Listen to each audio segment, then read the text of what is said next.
You've probably heard people say money goes to money, or the more you have, the more you make. These aren't just cliches. There's a real reason why once you've got about 20,000 saved, everything changes. If you're new here, hi, I'm Nisha. I'm a chartered accountant and a former investment banker. And in this video, I want to take you behind the scenes to explain why phrases like this exist, why your first 20,000 changes everything, and give you tips on what to do if you don't have 20,000 saved up just yet. Let's start with why it changes everything. Number one, it makes the biggest difference in financial well-being.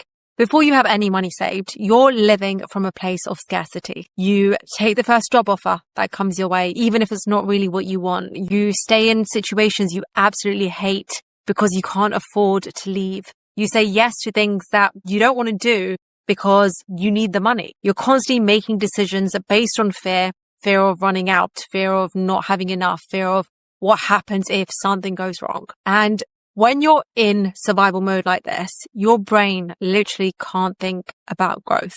You're not thinking about investments. You're not thinking about building wealth or starting that side business. You can't. You're thinking about making it to the next paycheck. But there's some really interesting research done by Vanguard that shows that just having $2,000 or equivalent in emergency savings has a 21% increase in financial well-being. $2,000. And suddenly you feel 21% better about your entire financial situation. And if you can push that to 3 to 6 months of living expenses saved, depending on your situation, that adds another 13% of a boost to your financial well-being. And that's why for a lot of people, that 20,000 is the first mental barrier to overcome. It's where you stop feeling like you're just getting by and you start feeling like you actually have money. It's a psychological shift that's hard to explain until you experience it yourself. Once you have that emergency money saved up, whatever that amount is, you can now have money to compound. There's the momentum you need to get you to the next milestone and the milestone over that. That brings me to the second point as to why it changes everything, and that is momentum. There's a reason why compound interest is one of the most powerful forces in finance. And once you hit 20K, you'll see exactly what it means. Your money doesn't just sit there anymore. It starts earning returns, and then those returns start earning their own returns. It's like planting a tree that grows even more trees for you. So let's use a number to break this down. Say you're putting away 1,000 every month and getting an 8% return. Getting to your first 20,000 takes about 19 months of grinding and saving. But here's where things get interesting. Your second 20,000 doesn't take another 19 months. It only takes around 17 months. Why? Because now you've got that first 20,000 working alongside your monthly savings, generating its own returns. By the time you're going for your third 20K, the timeline shrinks even more. Your money is doing more of the heavy lifting whilst you're doing the same amount of work. And when you get to the bigger numbers, the time shrinks even more. Once you hit 400,000 in your portfolio, you can make your next 20K in just 5 months. The same amount that took you nearly 2 years to save initially is now happening through your investments. That first milestone is hard, but then every single 20,000 milestone after that gets easier and easier. Which brings me to number 3, the maths gets better as you go. People always assume there's some hidden investment world that unlocks once you reach certain wealth levels, like you get access to these secret hedge funds or exclusive opportunities that regular people can't touch. But that's not really what's happening. The truth is so much simpler. It's just basic maths working in your favor. So think about it this way. You put 1,000 into an investment that grows 10% in a year.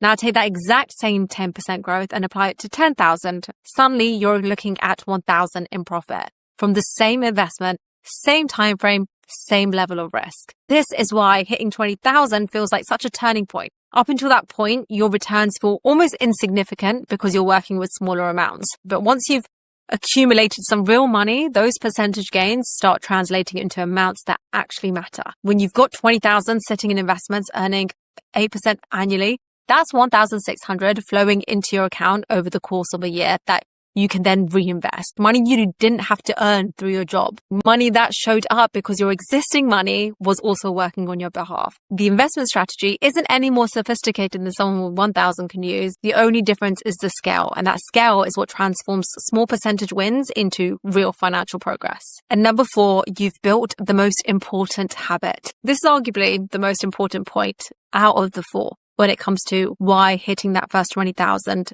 is the most important, and is something that most people just overlook or completely miss.